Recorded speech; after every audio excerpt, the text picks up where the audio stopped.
start. So first of all, welcome everyone to Product Talk series by Pragmatic Leaders. We are glad to see you all here. And secondly, thanks a lot, Ashwin, for taking out time and conducting the session for Pragmatic Leaders. Uh, Welcome to the session. So guys, before we start today's session, I would just like to take a minute to introduce Pragmatic Leaders. At Pragmatic Leaders, you all are part of global family of aspirational professionals who proactively help each other and are invested in each other's career growth. I would just like to take a minute to introduce Pragmatic Leaders. We functions like your full stack global career accelerator that rests on three core pillars. Pillar one is educate. We help you upskill via proven courses and professional industry coaches. Pillar two is engage. We have built a global community of product managers on Slack with access to online and offline meetups across the globe. I've shared the link of our community in chat section. You can go and join us over there. Pillar three is engage. Uh, so we run a job board and we conduct a lot of dedicated interview preparation courses to help you crack your dream jobs. Chat section. You can with that note, we can start the session. Uh, I would also like to take a moment to introduce Ashwin. Ashwin is currently working with MX Player as a senior product manager. He has a decade of experience in building and scaling OTT platforms. He has worked with amazing brands like Hotstar and Samsung in the past. So yeah, that's all. Ashwin, please take over the session from here. Thank you, Piyush. Hi, everyone. A very good evening. I thank Pragmatic Leaders for this opportunity. I feel it's a great opportunity for me to kind of share my experiences with all of you. I would be really happy to talk about a lot of things in the next 40 to 15 minutes about anything related to OTT. A little bit about me, like we have said, I spent about most of my product management or all of my product management career in the OTT space.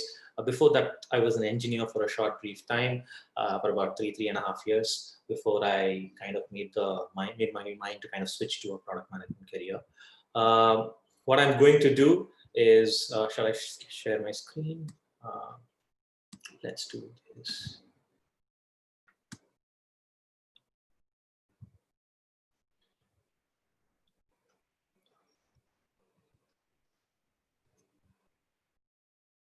Can you all see my screen? Piyush, can you see my screen? Yes, I can.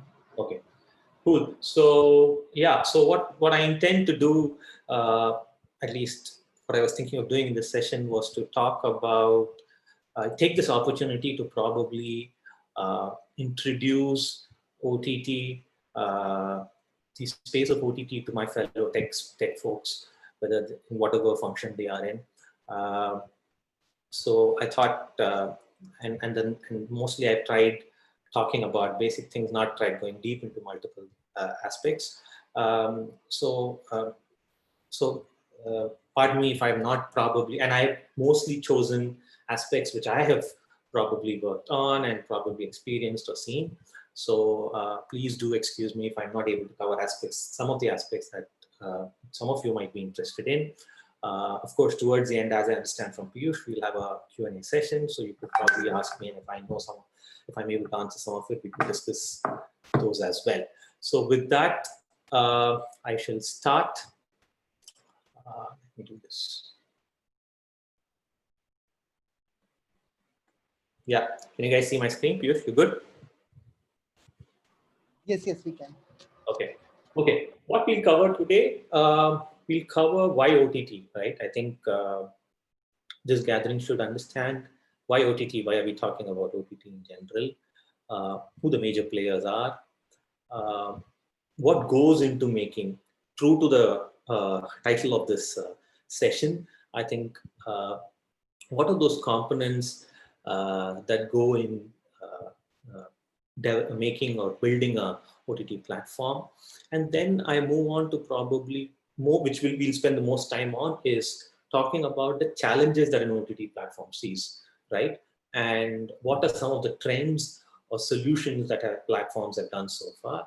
And what are the trends that could probably shape some of the future from whatever I think, what I've seen so far, right? And we'll end with some of the Q&A. So why is OTT an interesting industry? I think it's no-brainer that so many people are talking about OTT industry, but the true fact is it's just growing multifold over the last decade and is going to continue to grow like some of the reports that have been published online. It's going to grow to, they say, about 12,000 crores by 2023. That's at about 22 CAGR and 22% CAGR in the last 5 years. The interesting thing about the Indian OTT industry is that most consumption happens on mobile phone. And all most of us know that India is probably the fastest growing market for smartphones, right? So it's like being at the right place at the right time for most OTT companies, because they are targeting people on mobile phones, and guess what? People are responding very well to it, right? So it's not just that you have multiple services, but people are engaging and engaging more than an hour on a daily basis with OTT platforms. So that talks a lot about the need for entertainment. So there is a market need which which is getting satisfied by multiple services today, and there is reception, right, which is evident in the kind of numbers, which is like more than an hour a day is, especially for a new industry which is getting old, is very, very interesting in my mind. And that leads to why the platform is happening, uh, which is there were just 9 platforms, say about 5 years back. When we were starting at start, there were about 6 to 7 platforms. There are 40 OTT platforms, all because they want to cash in on this opportunity, right? All platforms want to cash in on this opportunity. So the space is really getting crowded, and rightfully so, if you ask me. So there are, like we discussed earlier, there are multiple streaming options. We tried putting some logos here. There are the kind of options that we have are a mix of regional. Each platform is trying to create its own niche. Some cater to a regional audience. Some cater to most cater to national audience. Some have a lot more exclusive international content than others, right? And with that, I think what I want to move on is to the next aspect. So what I'm going to do is I kind of put together a diagram as to how an OTT platform is made. Some of these concepts I will come back to while discussing our challenges, because some parts of these diagrams play a very important role in solving some of the challenges that the OTT industry is facing today. So to kind of explain in brief this particular diagram, the left the left box is essentially all the clients. Clients meaning all your apps, whether it is on your mobile, on your iPad, or whatever screen that you're on, whatever screen and aspect ratio that you're on. Obviously, all OTT platforms have a backend service, which consists of a content management system, a user management system, a recommendation server, and a search server, right? And when I'm talking about, and each of these, like the name suggests, does its respective work, but a content management system essentially ensures that it's the database to hold all the metadata of the content that is being played, that the catalog that the platform has. A user management system is to kind of map the user behavior or all user details to a particular platform. A recommendation server, like it suggests, is to kind of ensure that the backend, the server kind of ensures that it churns out recommendations for multiple users, and a search to run search. So these are some of the very common basic backend services that are there in most OTT platforms. Of course, there are multiple more basis the kind of features that OTT platforms give, but this is something that's common across most and all, in fact. If anyone who wants to run an OTT service will have all this. Now, this is the box on top, which I was talking about OTT services. The systems below, right below, are some of the most interesting systems in videos, very specific to video streaming.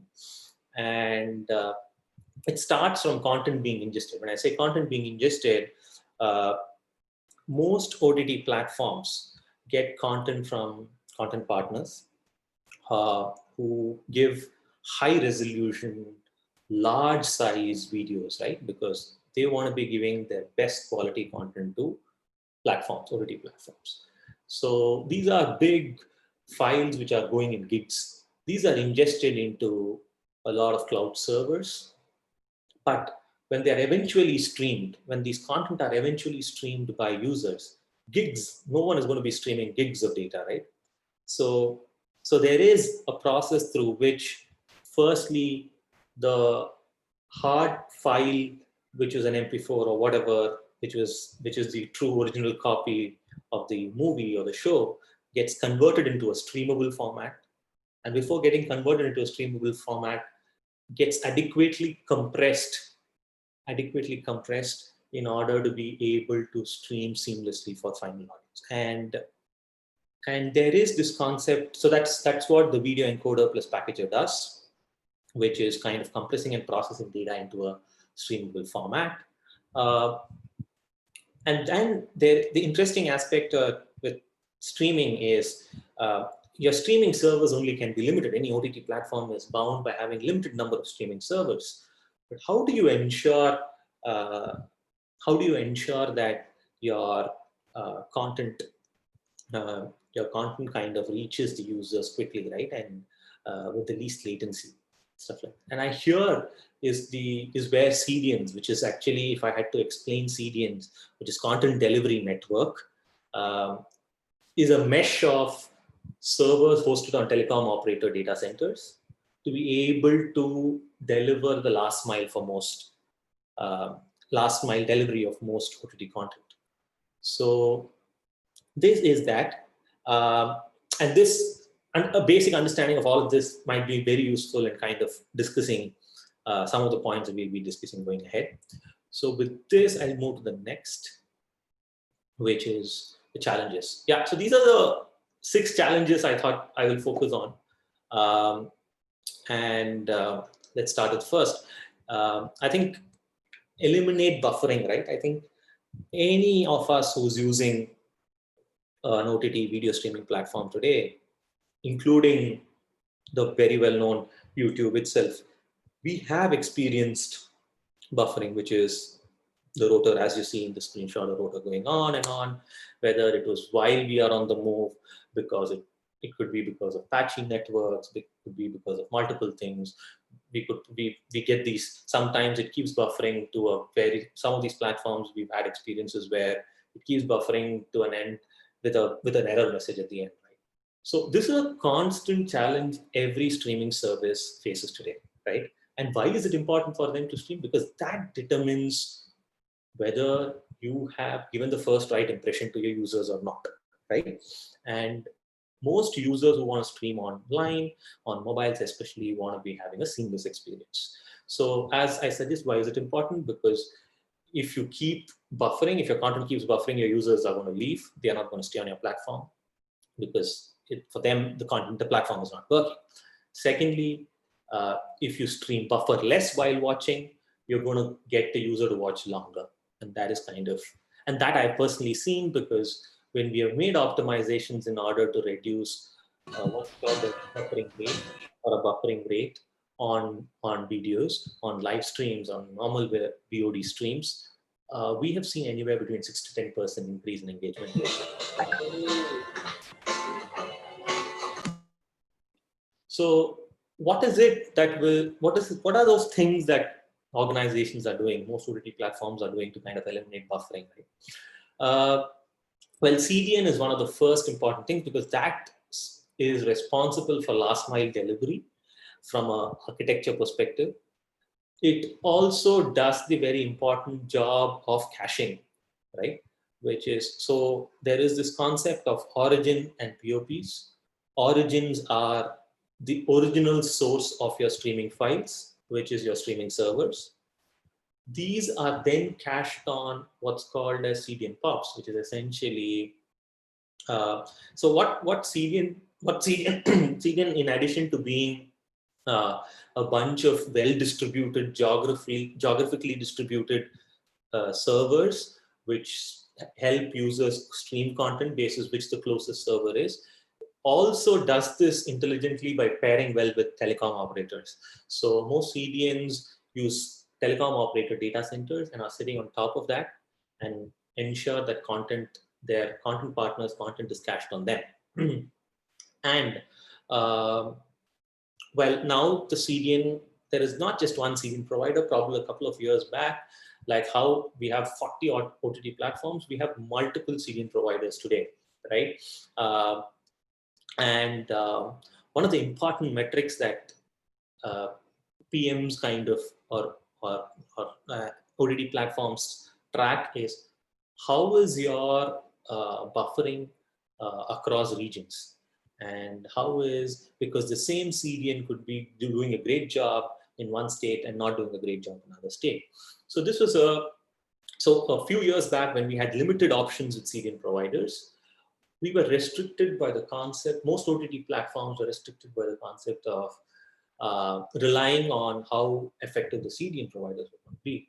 With time, what's happened is, and which brings me to the last point of efficient CDN, is a concept of CDN load balancing, which is essentially your video player, your platform making a decision between multiple CDNs. So, uh, um, for example, let's say in CDN provider 1 versus CDN provider 2, if a CDN provider 1 is a player of a particular OTT platform in real time is able to measure the performance of a CDN provider in one state versus another CDN provider, then today what OTT platforms are trying to do is to reliably switch real time from one to other to be able to give a seamless experience. So there are a bunch of things around how to kind of deliver effectively last mile using CDNs is being done. The other aspect in your the other aspect is the video player itself, right? Um, Most of you, when you're using your mobile, when you're using your OTT platforms, I'm guessing have seen this player setting called auto, right? Auto is nothing but this mode in which um, the quality of video played is basis the quality of network that you're at, or the network strength of your Wi-Fi or your data network. And that is called adaptive bitrate streaming, right? And most players, most OTT platforms, now it's become very common. But about 3-4 years back, uh, it was the first step towards ensuring uh, the final user gets a non-buffering experience, right? And and of course, over time, people have made multiple more optimizations in on their video player in order to ensure that the users are able to watch something quickly, right? And and and one more important thing is how much how effectively you kind of tackle buffering is also a function of how effectively you're able to reduce the final file size that is being streamed by the user, and that depends on video compression. I will talk about video compression a little more later, but that is also an important function in reducing buffering, right? Um well, this brings me to the next challenge, which is mobile data consumption, right? So, a lot of us must be surprised as to the fact that it's no doubt that data has become much cheaper today, especially after the advent of Geo uh, and slashing of mobile data rates in the last 3-4 years. But with so many options on a user mobile phone today, the users are still data conscious, and that's what I wanted to show. And I just had to kind of, when I was making the slide, I had to just reiterate and go back to the Play Store to check multiple platforms. And these are these Play Store comments or feedback are not from just one OTT platform. These are from the top 3-4 platforms that we have in the country. So, and you can see how users are very consciously talking about how platforms can suck mobile data. So, how do you ensure that while streaming, you're not draining data of your users? It's the next challenge, right? And and let me go to that. So in order to discuss how most platforms are trying to tackle this, it's important to kind of talk about how the source video, which I spoke about in the slide which had architecture, about how the source video file becomes streamable, right? And this kind of technology has been evolving over the last 5 years quite rapidly, 5-6 years quite rapidly. So there are two aspects. One is encoding, which I was talking about, which is essentially making the source video file, which is a huge gigabyte size file, into a compressed file. So that is that's a lossy process in the sense, when you're trying to compress files of huge sizes, you're obviously going to lose some kind of information and stuff like that. So, so encoding, which is the process of compressing video and changing the format, is very, very important in order to decide what the final size of the file is going to be that is streamed by the user. And the final size of of the file that is going to be streamed by the user will decide how much data on his mobile phone is going to be consumed, right? So so encoding as a process has been very, very important and is a very important step here. Encoding, the effectiveness of encoding is decided by the codec used. The codec used is the standard that most platforms are using in order to kind of compress video. And this is that unit, is that important aspect which is kind of changing over time. H.264 might be a terminology that some of you must have heard. It was the most commonly used codec in most streaming services till about a couple of years back. And what is happening today is that advanced codecs today, which are compressing videos much better without losing quality, such as an HEVC or H.265, which is a successor to H.264, and VP9, which is owned by Google today. And more recently, there's also a standard called AV1. So codecs play a very important role.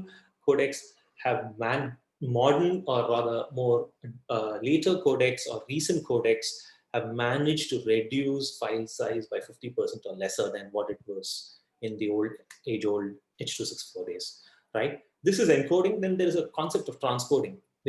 Once you decide how much you've reduced all your file sizes, there is an important aspect of being able to recreate the compressed video into multiple resolutions. And that is what we call as the ladder, which is, hey, do you want a 180p? Do you want a 240p? What are the resolutions and the bit rates that correspond to each resolution that you need for a specific file on video, right? Do you need 4-5 resolutions? You just need 4 resolutions? How many resolutions? And that's how transcoding as a process is important, because transcoding will decide what is your highest resolution for that particular video and what is the lowest resolution to which you can go.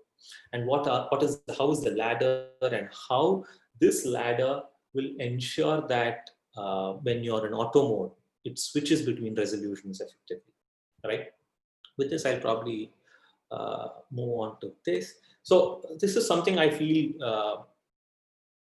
is very interesting. Please pardon me if I'm getting into a little details, but I wanted to spend some time talking about codecs here, just to give a sense of how moving codecs has logically been able to reduce size, right? So let's take the example of H.264 and H.265 here. What used to happen with H.264 was information used to be stored. And see, after all, video is a bunch of frames, bunch of photos put together, right? So compression happens at each frame, which is each photo, each image, right? And so when a video compression literally is how well each frame is compressed better, and how data is stored in each of the frames better and more effectively or more optimized. So I think if you had to look at H.264 had what's called macro blocks, which was either 4x4 or 16x16 pixel sizes in which information was stored, right? it's quite dense. So if you look at H.264 here, the maximum that a macro block could be was about 16 cross 16 pixel. What happened with H.265, the fundamental difference that it brought into was that the sizes of your blocks need not just be restricted to 16 cross 16, but you could store information, say, to a maximum of 64 cross 64 block sizes. So what this essentially ensured is the number of boxes reduce and the information stored in them obviously could reduce along with it, right? And of course, so this is a common standard change that has come with codecs, but a lot of OTT platforms are working on top of it to kind of optimize this better from a compression perspective. And this is very interesting because this is fundamental, and I think it is very underrated. Not many platforms talk about it, that the importance of encoding to giving a very seamless experience to OTT platforms is quite underrated because not many people know what is happening behind the scenes, right? And with that, I probably will go to the next topic. So we spoke about buffering, we spoke about mobile data consumption. A similar topic is also about latency during live streaming, and it's similar in the sense here latency is not the time taken to load a video file, but essentially how behind are you to real television, right? And that's a challenge that a platform like Hotstar had to solve because they had millions of users watching cricket and they had many more millions watching on television. If they were much more farther ahead from television, most users might probably just go back to television and watch it because if they were at home.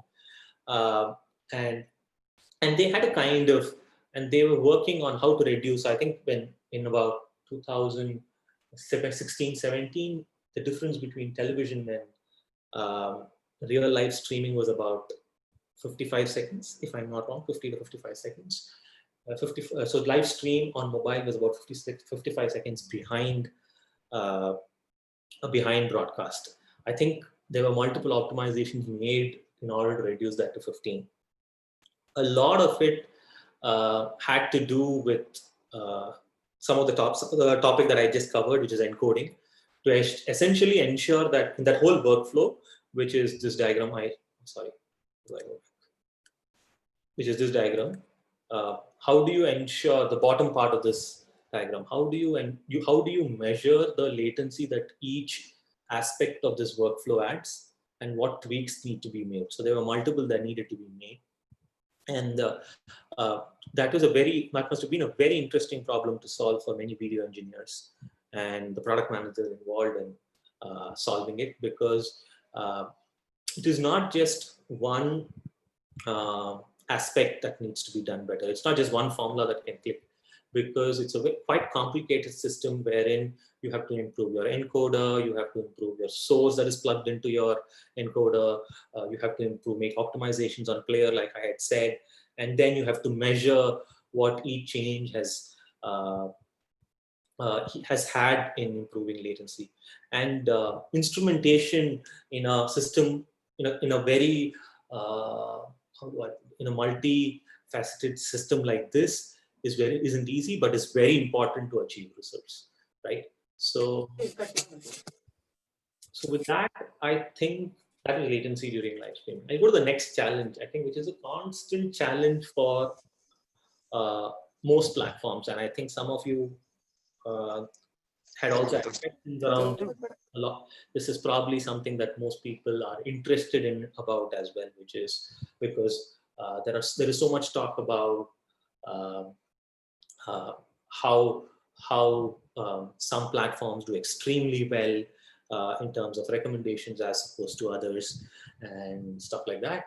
I think it's user engagement. Keeping users engaged is a constant challenge for most users. Of course, one of the first aspects most people think about when, and not the only aspect, of course, that's what I'm going to talk about next, not the only aspect about keeping users engaged is personalization. but personalization is a must in most OTT platforms. Personalization has become a hygiene factor in most OTT platforms. Uh, the question is how sophisticated your personalization is. That's all, right? So if I'm to talk about personalizations, I generally like to approach any problem to the low-hanging fruits, because when you start from 0 to 1 in your journey of scratch to kind of building to scale, one of the most important things is is to see how your low-hanging fruits give you huge rewards. Because when you're in small scale, making small changes, making obvious changes gives you a lot more effort, a lot more returns. When you scale up, the amount of effort put to get incremental benefits is much different than much more, right? Which is probably common knowledge. But again, reiterating here, some of the low-hanging fruits that I've seen in my OTT experience so far is to is to bake is to probably first give for any user give language and genre-based recommendations. Is to probably, I don't know how many, I think most of you who use an OTT platform would see continue watching as a section. But this continue watching as a section is an extremely useful feature for most platforms, because what it essentially does is it helps user get to the video that he was watching much quickly. And while it seems like a very obvious feature to have today, uh, 4 years back when we implemented it for the first time in Hotstar, it was giving us great benefits, simply because it, it people do not want to keep browsing and getting to their video. Continue watching us as a feature was for all users who know they have left their content in the middle. They want to come back and start watching it from the point they left it at. So there is clear intent, and people, we show it, and it is that particular section is shown for people who have actually watched content, and is probably a very low hanging fruit of personalization that gives a lot of benefits for most OTT platforms. Um, and obviously, one cue that most platforms can take is language and genre that the user has been interested in, given similar genre and language. It's a very basic form of personalization or recommendations that you can talk about.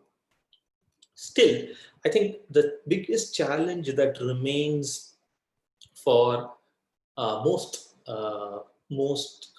OTT platforms is how do you convert your uh, first-time users, and that's what I call as cold start. Cold start is a recommendation terminology which talks about recommendations to be given to a fresh user, a new user, right? And interestingly, you would be surprised to know that most OTT platforms, of all people, of all DAUs who come onto a platform, close to, depending on how big the platform is, 25 to 30% don't stream at all, right? Um, and this is from some of my past experience. 25 to 30% don't stream at all, because either they come and they don't discover what they want to watch, or people who came first time did not find what they were looking for, right? So, or people who launched the app, or who installed the app or the platform, came to the platform because of some user recommendations or some recommendation, or because of some ads, don't know what to watch on the content. So cold start is still a huge problem. Uh, what are the suggestions you provide to your first time user? Most platforms, what they do today is to probably recognize the region that you've come from, uh, kind of predict what the popular content, or find out what the popular content is in that region and kind of recommend that. Um, in fact, most platforms recommend what is popular in their platform to kind of take their best effort and show the best content on the platform to their users, first time users. Another thing, the other way that a lot of users try tackling cold start as a problem is to ask the user itself to understand what he wants, or he or she wants to watch on the platform, which is what we call as user onboarding. And of course, there are two trains of thought here. Some is, and that need, and the decision to be made as to whether you need to have a elaborate user onboarding process or not is uh, is up to the platform itself, because that needs understanding of the kind of users you have on the platform.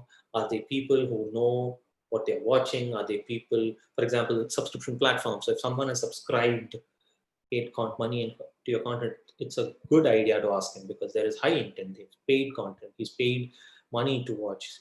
It's a good idea to ask what his preferences are going to be as a first-time user. Of course, Netflix doesn't do that, but there's no harm, because there is higher intent and users still do give responses to kind of say what their preferences are. When it's an AWOD platform, which is advertising VOD based platform, users probably don't have the patience to go through multiple screens of onboarding. So, and then you probably users don't understand what the questions, and it is very important to craft a great onboarding experience, right? So, onboarding as a challenge and how that helps understanding users is something that constantly is evolving.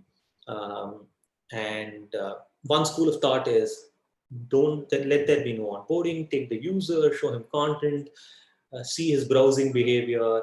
If the platform is able to understand that if you're able to understand that the user is not able to make a choice, then probably ask for his preferences and all that, right? So that's another school of thought. So I think there is no one solution. Personally, I've seen onboarding work, and I've seen onboarding not work uh, um, as well. And it is important to kind of iteratively keep improving this, so that you improve conversion as a metric when first-time users launch, right? Of course, the last part, which I'm no machine learning expert, so I'm not going to dwell deep into the ML algorithms or the models that we use. But what I can say is uh, there is something that not a lot of people know is there is every OTT platform has a huge operations team as well, whose job is to enrich metadata of all the content of the catalog on the platform. Metadata, as you know, is information about the catalog. Metadata is about content that uh, additional information about it, whether it is title, genre, actor, tags, etc., etc. That is a foundational step to having a good recommendation engine. It's a sanity thing again, like I said, and most OTT platforms do it. There are multiple people sitting and ensuring the catalog is enriched with enough metadata. And so the richer your metadata, obviously, the better your recommendations. But more importantly, what also defines success of your recommendation is having how strong your algorithm is, how strongly, and at what scenarios, right? Your ML algorithm on your homepage might be very different. The algorithm used on homepage might be very different to what they use on a video page, on a movie page. Um, and and because on the home page, you probably want to just use the understanding of past behavior of the user on the platform and give him recommendations. But when user has gone into a video detail page or a movie page or a show page, you probably want to give him a mixture, give him or her a mixture of uh, content related to this kind of show or movie, plus what he's probably likely to watch from his past history. So yes, and that's a constant. I think like how ML models keep improving across multiple industries. This is another aspect that has to keep improving, and is a constant challenge for our platform. Another aspect I want to talk about, I don't know how many of you are noticing this in OTT platforms, is the use of gamification, right? Um, and gamification, I mean, is to incentivize users through new concepts, um, which probably nudge users to watch more, stay on the platform more, come back again. So methods to make the platform stickiness through gamification. So one of the ways that one of the platforms is doing, Hotstar did it, tried doing it with uh, Watch and Play, wherein they said they had already done a great amount of job in creating a fan graph, right? A fan graph is nothing but in a live stream, there's a graph that runs, and users could just go back, click on those graphs, and see what the high points were of the match and go. Uh, they wanted to make it a little more social. They wanted to introduce contests here, and they came up with this watch and play. So this watch and play is essentially nudging users, in addition to watching um, the live match, um, how can a user interact with the live match about the live match with other friends was the starting point to creating something like a watch and play. And as news has it, I think it had phenomenal success when it was introduced.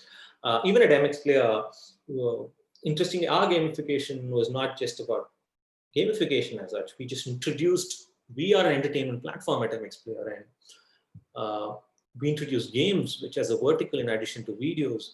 And that's seen a lot of traction because as a vertical, gaming is very sticky, and people keep coming back to keep playing games. And especially when you reward them and create tournaments and create an environment where they can compete with other people, it becomes very engaging. Uh, that is one way of one way that MX Player has taken. If you look at Sony Live, as I've shown, they have tried using games to kind of um, engage with users, especially games themed around the shows that they have, and uh, kind of uh, engage users in this using this. And again, here they have a coin system. There is again the reward caches. So you essentially what platforms are looking to do, and I think this will be interesting in the next couple of years, is there are going to be contests to engage users and different kind of contests. Uh, the interactiveness on the video player is going to keep improving over time. There are going to be games. There are games, but there are also going to be more uh, games and gamification ideas um, in the OTT, introduced in OTT platforms, because that platforms are realizing it to be a great way to make them sticky, right? And finally, some of the players some of the players like even a Flipkart or an MX Player have realized that casual gaming as an additional vertical is going to be very effective as a strategy, right? Uh, Both from engagement and even later on from a monetization perspective. So I think I'm kind of tapering into the two next sections, which I'm not going to delve deep into. But again, these are challenges that the OTT industry is facing. So I will kind of talk about them for a couple of minutes each. Content security is a definite challenge for most OTT platforms because OTT platforms are spending huge amounts of money to kind of produce their own content and own the content that they have rights to. Uh, and obviously, they're taking a lot of steps around it. Some of the basic things that they do is encryption to ensure that people who are or all people who are intercepting calls between their clients and servers do not get to play the content at all. They are also, and there's this concept called digital rights management, which is becoming more and more common. Digital rights management ensures that your content is bound to that particular device and that particular user, and no one else can play that. And and there is an agreement between the device or the user, registered user, and the streaming server in order to ensure that streaming only happens on this authorized user.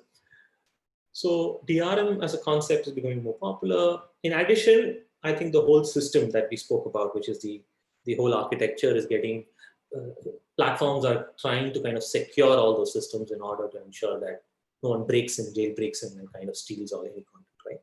That's about content security. Last aspect is monetization. I think some of you guys were interested in how OTT platforms make money. I think in terms of, I've kind of listed them in what I see is the most commonly used methodology, business models. AVOD is nothing but advertising VOD. VOD is nothing but video on demand.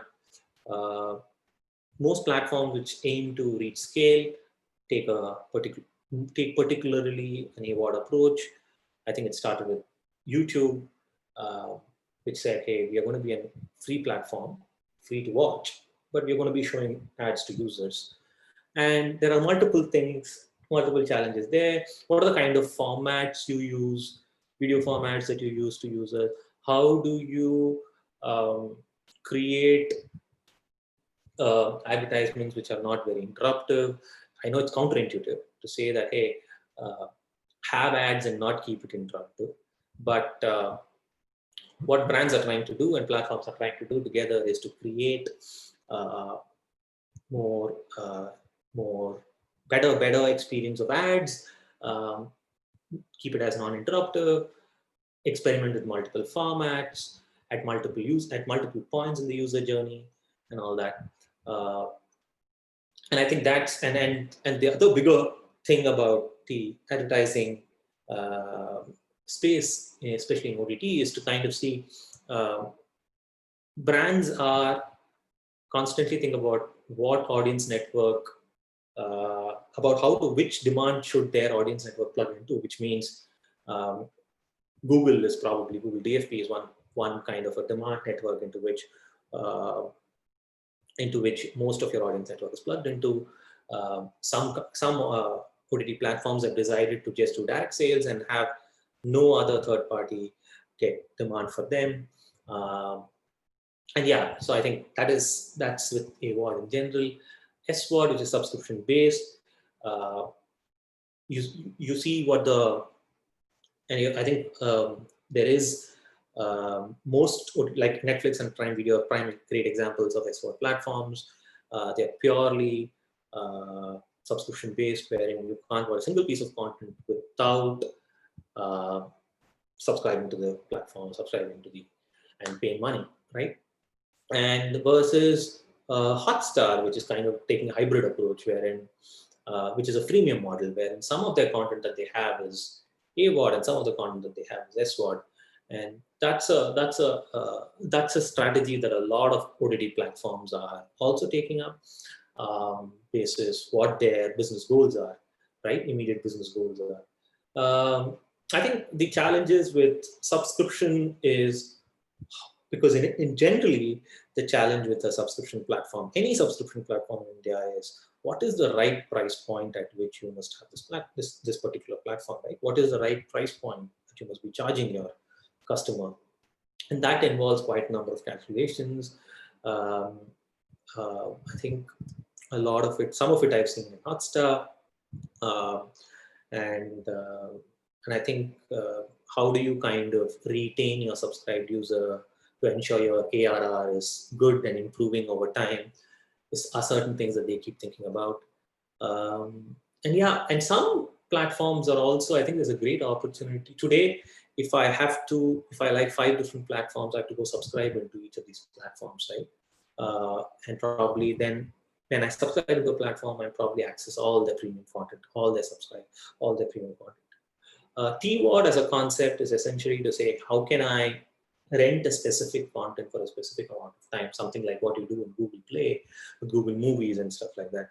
Some platforms are experimenting with that, but I think not many are going to go that route.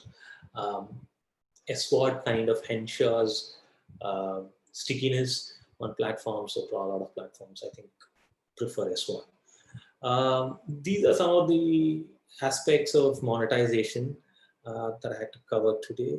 With that, I think I'm done. All I have to say is to keep streaming. Next time you stream, you will know a lot of components. I hope some of what I've told has helped some of you understand this space, has probably been interesting for some of you. Yeah, that's it from my side. Thanks a lot, Ashwin. It was really helpful and insightful. So we have some questions in our chat section. We can pick it up from there. Sure.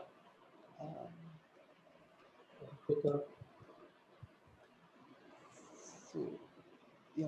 First question we have from Vishal. What are the key revenue generators for OTT platforms? I think we have already covered this. Yeah, so I think that I have covered. But yeah, key revenue generators, like I said, is depends on the platform. If you are if you have an AWOD platform, which is advertising based, your revenue is going to be from advertising. If you're a own subscription only based platform, it's going to be from subscription. And I think some of the most platforms are trying to create a hybrid model. Right. Next question we have from Prajwal. How difficult was the transition for MX Player from being media player to becoming a video streaming app? I think that's a very good question, and well, there is no one single answer. It was not. It was quite an iterative approach. Um, so I think the hypothesis with which, and I'll try talking about why I think MX Player chose that route. Right? If you think about it, um, when in fact when Times Internet acquired MX Player, the intention was most OTT platforms today uh, and in my view, most OTT platforms today are trying to acquire users, right? And user acquisition is not cheap. But what MX Player did effectively said, and when you look at MX Player, you had a huge distribution of users. You had a huge set of users coming to your platform and watching videos every day, right? So uh, you had a huge pool of people coming and watching videos, right? And the hypothesis was that with data becoming cheaper, how do you, if the hypothesis was if we test whether if we give the right kind of content to these users, uh, will they stream? So we kind of, this is the hypothesis which we built because they are after all watching videos. If we could understand something about their behavior and probably give them relevant videos, would they stream? Because they probably have access to a network that is giving them 1 GB streaming free every day. So I think that's a hypothesis with which we started. I think there was first a POC done on which was open to a few beta testers to see how many of these users. Two, three things were to be decided. One was what kind of content would probably get some of these users to stream content online. Second aspect was what was the UX to be built for these users, right? Um, um, and I think we started with some hypotheses around it to say um, we know that our bread and butter is being a media player, so we don't want to spoil that chance. We suddenly don't want to make it a OTT platform when a user opens it one day. We want to probably tell the user, listen, in addition to having a local player, you also have a huge library of videos which you can play from. So I think that was the UX angle to it.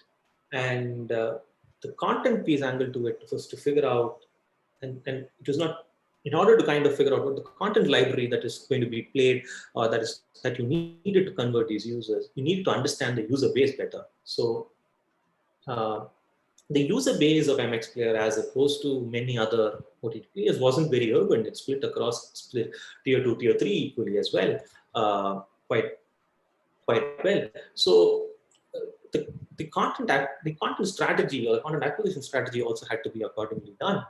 And so I think how difficult, if I had to answer how difficult it was, well, it was difficult in the sense it was challenging, I would say, because you had to iteratively understand your user better without not spoiling your primary use case. The bread and butter was, like I said, the local media player.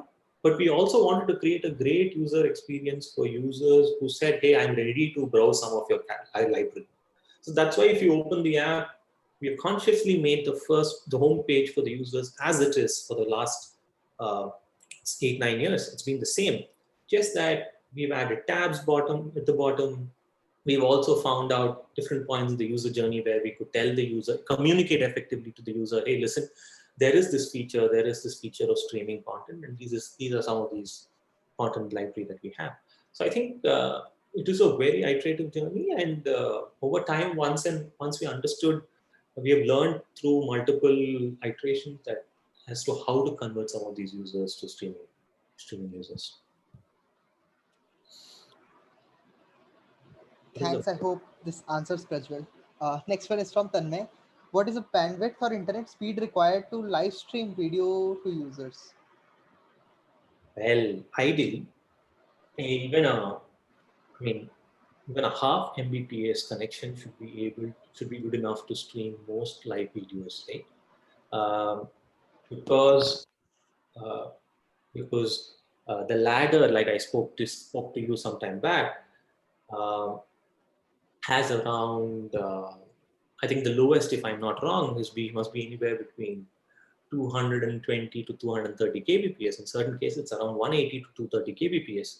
So ideally, anything around half an Mbps should be good to play in an ideal condition. But when you're when you're uh, when you're using a half Mbps connection, 1/8 of it is available to the player. So I would ideally say the 1 Mbps connection, 1 to 1.5 Mbps connection, should be ideal to kind of play live streaming, to have a seamless experience. What happens in lower, especially with live cricket and live matches, is uh, um, it's important. You can have a pixelated experience, but a pixelated experience does not uh, help stream content with clarity, especially a game like cricket where a small ball has to be viewed and the traveling of the ball has to be viewed. So I think theoretically half an Mbps is good enough, but anything about 1 Mbps should be great to stream seamlessly. Next one is from Navan. From where or how to start recommendation engine? Where and how to start recommendation engine? I think, yeah. So I think this is a very philosophically, it's a question of whether you want to build or buy, right? Most OTT platforms, some OTT platforms have chosen to buy, some OTT platforms have chosen to build, right? And that call needs to be taken at the beginning because, like at MX Player, uh, we have a huge recommendation engine team, and we consciously chose to build because we wanted control, and that was our expertise because we were doing that for quite some time. We used some of our ML engineers in order to improve our transcoding and encoding process as well. So so it varies from organization to organization. So I think the important question to answer first is to build or buy. Once the question of build or buy is done, and importantly, in certain cases, uh, if there is a confusion between build or buy, some of the platforms today are ready to kind of test this, validate to see whether their building capability is going to be better than the features available in market through some of these services. So if there is confusion and if you think you have capability, engineering capability to build in-house and want to test with something that's in the market, one good way is to probably A/B test, set some of the goals of what you want from your recommendation and A/B test them and see which wins. But I think a bigger call needs to be taken between build and buy, and it's not an easy process. It's a continuous process. It keeps evolving. Uh, and your models, and if you're doing it in-house, will get better over time or with more data and all that. So I think, and within, once you've decided what is the engine that you're going to use, um, within that, I think the question is go after the low hanging, my experience is go after the low hanging fruits, get your basics right, uh, and then keep uh, finding out use cases where you want to use your recommendation engine more and more in your user experience, in your user flows. And I think that's the general approach I would be taking. Thanks. Next one is from Rituraj. Where does transcoding happen? Client side or server side? Transcoding definitely happens at the server side. Um, there is just the all that the client does is to be able to have a player that can decode the encoded video that's coming from the servers. So the transcoding definitely happens on server side. Next one. How you have tackled video buffering issues since you have worked in Hotstar? Why they have not implemented higher playback speeds? Is there because DRM implementation? Higher playback speeds. Have you tackled video buffering? I don't know what exactly higher playback speeds mean. Higher playback speeds, I'm assuming he means shorter time to play the video. Is that it? I am assuming, let me assume two things. Because he's talking about buffering, um, I'm assuming that he or she is talking about um, higher playback speeds here possibly means longer time to stream the first frame. Does this have anything to do with DRM implementation? Should not. Should not have much to do with DRM implementation. It's possible, of course, in DRM implementation, theoretically right that DRM implementation has additional calls as opposed to a non-DRM implemented content, but that should not be the only reason for longer durations for the video to stream. Uh, and I think I don't think I'm not very sure if the question, I don't know because it's been quite some time since I left Hotstar. So I don't know if I can answer why they haven't implemented something or not. But should it be because of DRM implementation? DRM implementation has some effect, but could not be the only reason why you have buffering issues. How can non-engineers who have management consulting background become a PM at OTTs? Which pre-MBA roles should be targeted? Okay, that's a good, interesting question. So, non-gen, I think PMing at. So, firstly, I'd like to split this question. One is how to become a PM at OTTs as opposed to others. Well, if you, it's not very different. PMing at OTTs is not very different to probably any PMing at any other industry like an e-commerce or I won't say fintech, but maybe or any logistics solution, anything else, right?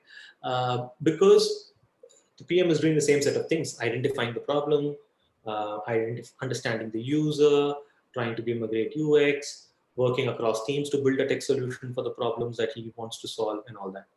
So I think, and I myself have interviewed quite a few PMs. We don't uh, essentially discriminate between people coming from OTT and non-OTT backgrounds. Most platforms uh, are looking for general PM expertise. And the second thing also is, I think unless the role demands some specific expertise like ad tech or I don't know, maybe video engineering and stuff like that. And other than that, it's a generic PM. There are a lot of general PMs who have worked in multiple industries and started working in OTT industry. Now, how can a management consultant become a PM at OTT? I think one way to do it is if at your one way that could help is if you've had any management consulting background in the media and entertainment industry, that could help you because you then know about some of the industry problems that OTTs or media and entertainment industry faces. So one of the things is if you have a background of working in the media and entertainment space, that will help. And I think which pre-MBA role should be targeted, that depends on the person. So if you have, again, I would say if you have any media and entertainment experience, if you have probably some form of digital marketing experience, some form of product development experience, all that could help. But yeah, these are things that I can think of. Right? How do you promote subscriptions? How do you promote subscriptions for premium content? Well, that's a very interesting question. I think it's a very again. I think Hotstar tries doing this in their freemium model. Whenever you have a freemium model, there are a few things users do. Right. One way is you probably let your users engage with your platform, first of all, sample content on your platform. Then you identify the right amount of time the right amount of time after, and this needs historical data. You look at historical data to see what are the kind of users who have converted, what has been their behavior, how much have they engaged on the platform before converting, and all that. Probably find the right amount of time where you should start nudging people who have sample free content. And here I'm assuming premium content, right? Um, if it's a freemium platform, your platform has a freemium kind of a model. You look at the right time, find the right points where you have to nudge the users, then probably recommend premium content. So if a user has been sticking, if a user has been coming back to the platform multiple times and shown intent, there's a likelihood that some of the recommended premium content converts into buying a premium package. The other approach is within a show. So I think OTT platforms are yet to do, but one of the experiments that I think might happen soon is uh, probably keep your first episode, especially with web series and stuff like that, is probably keep your first episode of a big web show free, get your users to hook, and you probably then nudge them. People who want to watch from the second episode probably start uh, subscribing for it. Again, this is a concept where you let the user sample, identify identify more serious users from that and convert them, so that you go after the right audience. Um, I think with live streaming, you already see what Hotstar is doing, or what even a Sony Live is doing, where they give you about 10 of basis whatever map they've done, a few minutes of free streaming, and after that they charge the customer to watch. So I think those are some ideas through which you can promote subscription for premium package. How is CDN load balancing achieved in technical terms? Um, so how is CDN load balancing achieved in technical terms is essentially, in technical terms, there is a layer before the player talks to the CDN, which decides which CDN is performing well in that region, and accordingly chooses the CDN from which that particular player has to, or rather that particular app or that particular user has to stream.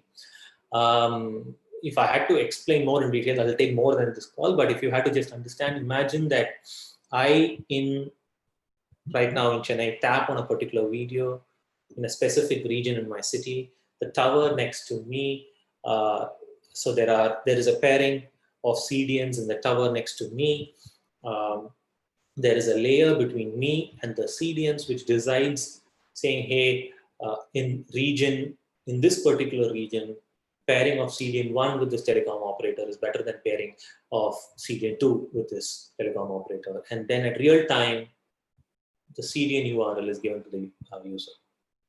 And I mean, that's in simple terms. I mean, further details will need another session itself, I think. What else?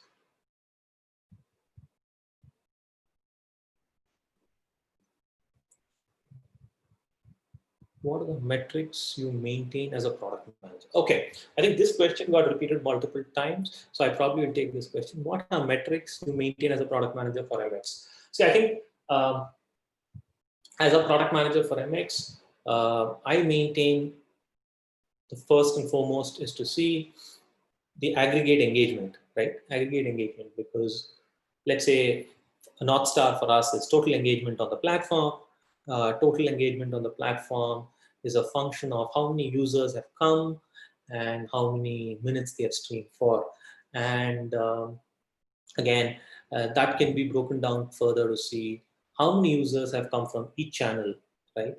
And if I just had to look at users to say users on the platform, DAUs, that can be broken down to how many are first-time DAUs versus how many times are returning DAUs. That means I have to keep a tab on retention when I'm talking about returning users. And retention, then I have to probably look at daily retention versus weekly retention to see how does a day's DAU compare to last week same day or yesterday, what the fall could be. And in terms of then you probably match what the engagement has been from each channel of user acquisition, and see if there is what the trends have been. The other thing is also to kind of keep a tab on uh, functional tech, non-functional tech parameters, like how is the latency been for live streaming, how is the buffering rate been, how is the startup times been, um, what is the error rate been on player, what are the crash rates on the app, and all this.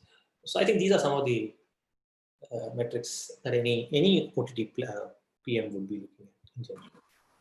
Ashwin, I just have one question. It's me who asked that question actually. Yeah. Ranjit here. Yeah. As a product manager for MX, you also compete against other platforms like Netflix and Amazon Prime. Let's take the example of Amazon Prime. Right? Okay. Amazon Prime, for example, their user acquisition cost is very less. In terms, the primary user which comes to Amazon today don't come in for seeing their movies. They come in for other aspects of Amazon. Right? Mm-hmm. It's more for the hyperlocal delivery. Okay. And yeah. Prime and music, the videos and music are only an add-on to Amazon, the main business of Amazon. Okay. So if you look at it from that point of view, yeah. Amazon need not really spend much in terms of user acquisition because they already have a list of customers who's using Amazon on that platform, right? Now, in terms of MX, right, while you say that your metrics are maintained in terms of weekly retention and monthly retention, say if somebody like me, right, I don't use MX much because most of the new movies are already come on Amazon platform probably within a month or two, which I can really wait.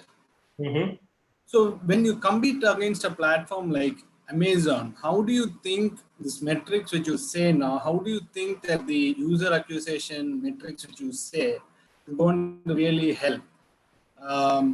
Do you watch it over a period of time and then you retain your re-adapt your strategies? Do you go back and tell your team, okay, these are the strategies, something, say for example, advertisements on your platform, right? Something which users don't really like to see. So if I see an Amazon movie today, there are no advertisements in the movie, right? So in that concept, Amazon really don't ask the advertisers money. I mean, there's no advertisement, so there's nobody who's really advertising their products on their movie platform. But for you, you can't adapt that kind of a strategy because you would need more of revenue when compared to an Amazon, right? So for you, you need advertisement. In that terms, right? How do you retain an user? So I think what you're alluding to is how do you make the LTV and CAC meaningful, right? And probably how do you measure whether your LTV is greater than CAC or not, right? Which is acquisition cost. So I think it's a good question. And I think with Prime, though they bundle a lot of services together, I think as a Prime PM would obviously be very curious about how many of attribution. He'll be very curious about attribution. How many of Prime subscriptions have been on the back of videos as well, not just hyperlocal, right? But yes, hyperlocal subscriptions might driving a lot of Prime subscriptions and getting them a lot of Prime viewers as well, right? In the case of MX, MX is slightly different in the sense, like I said, the biggest platform for us is, let's say, Android, and we don't have to go acquire users there. That's why we are slightly unique, because we have a set of users who we are trying to convert, right? And we still have a mobile website where we acquire users through multiple channels, and there we are very, very careful about what is the cost to go acquire users, right? And before being able to acquire those users. So we kind of track what the CPMs are on mobile web, because we also, and how do you calculate returns is to see what the cost is, not just per getting a user to come and sample, but to get users to stream X minutes on the platform, right? So it's not just a cost per install, cost per impression kind of a model, but you also have to think of cost per minute, because engagement then drives advertising, and advertising, so the greater the engagement, the greater the advertising dollars. Am I able to answer that? Yes, yes. Okay. Can you shed more light on what works best?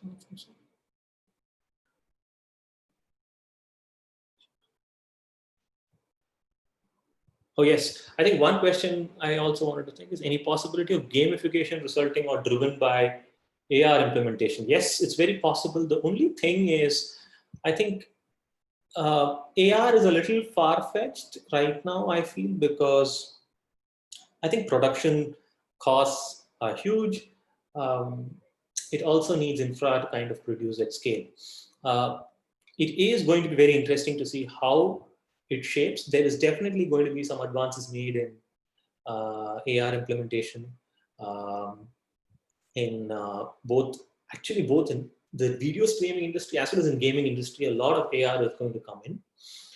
The only thing I am curious to know is, right now we are all excited about the explosion of smartphones.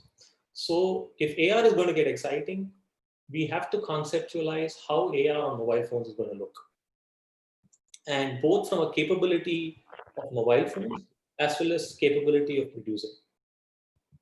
I think that might be the only challenge, but definitely I do see efforts being made on that.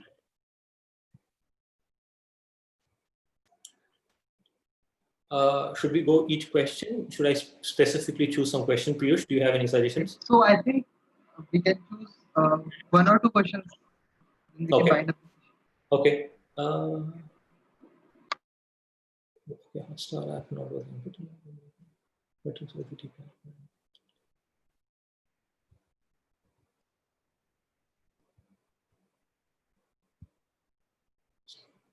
just go one after the other in that case.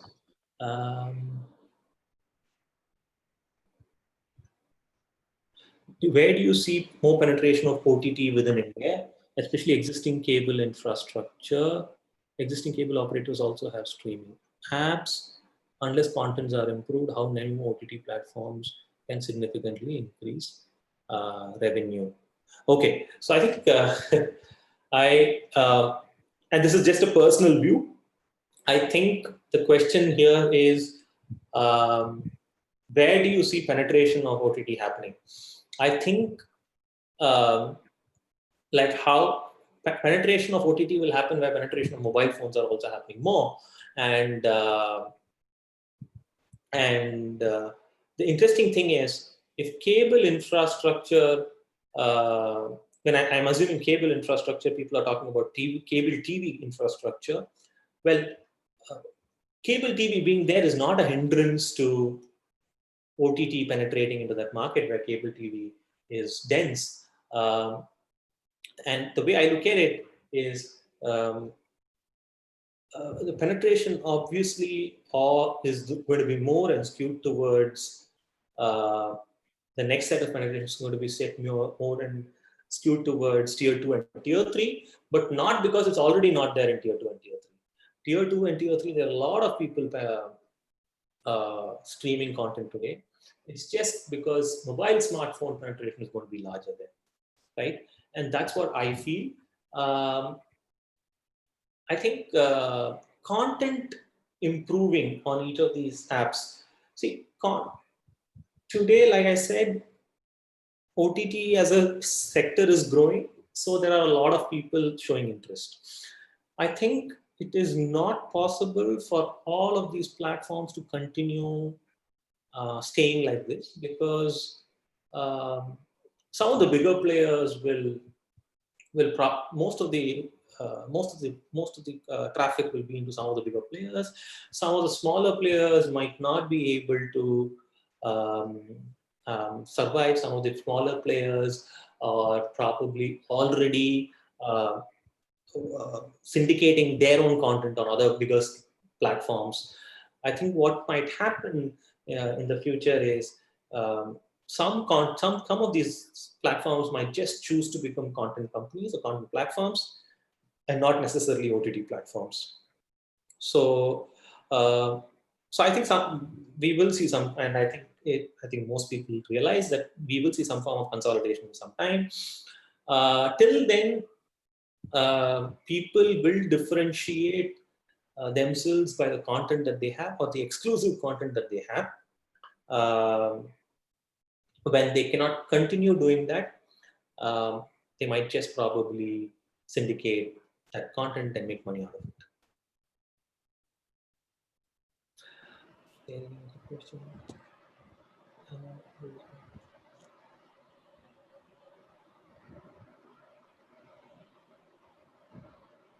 Oh, in the whole value chain of delivering content, what will become a commodity available to all players? What will be differentiator in providing experience to end user? I think some of it is already becoming a commodity. In the whole value chain of delivering, having a good content management system, or having a good probably good subscription platform, having good, some of the backend services are going to be commoditized. Having having analytics maybe, as the way I see it, though we have our own BI systems, I think at scale, if I have to start a OTT platform tomorrow, I would not be thinking about building my own BI platform.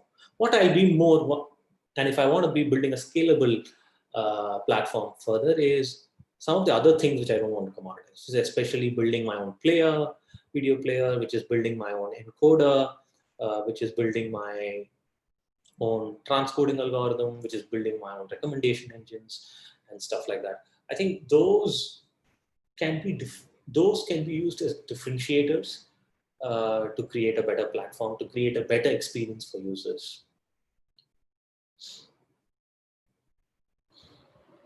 Thanks. I think we can wind up the session here. We are already on time. Okay. Yes. Okay. So thanks a lot, Ashwin, for taking our time and conducting such an insightful session. I'm sure everyone would have a lot of takeaways from today's session. Thank you. I think it was a great experience talking to all of you, interacting with all of you. Hope I was able to add some value. Hope I was able to talk about things that some of you wanted to listen about, to discuss about. Yep. Thanks. This was great. Thank you to Pragmatic Leaders for this opportunity. Thanks a lot, everyone. So recording of this session will be published on our YouTube channel.